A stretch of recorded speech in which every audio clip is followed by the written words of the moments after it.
All right, let's jump into this 24-pound double smoked pulled ham. Yes, normally your hams are sliced, but we're going pulled, but this takes a lot longer to do. Why do we call it double smoked? Because most hams you buy at the store are already smoked and cooked. You just got to take it to a certain internal temp.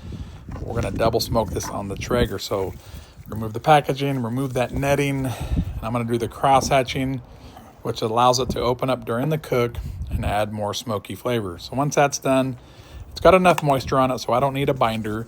Pull out that Traeger whiskey dust, hit it nice and heavy, then put that in the fridge. And then later that evening, because it's going to be an overnight cook, here we are. Going to hit it again because that rub is sunk into the meat. We just want to add some more flavor, so more of that whiskey dust. And then the meter probe. This is the key. Get it right in the center. Remember, this has a big bone in it, so make sure the tip of that meter isn't touching any bone and it's all meat. Going to put it on overnight at 200 degrees, then take this till the sun comes up. Boom, as you see here.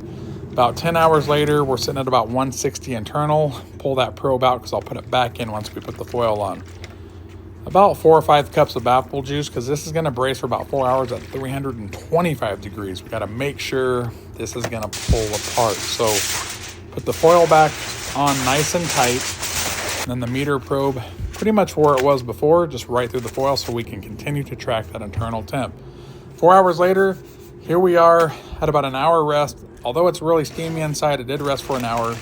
I'll show you what probe tender really looks like. It's that probe tender. That's what that is. Probe. Oh, I can feel the bone right there. But that is probe tender.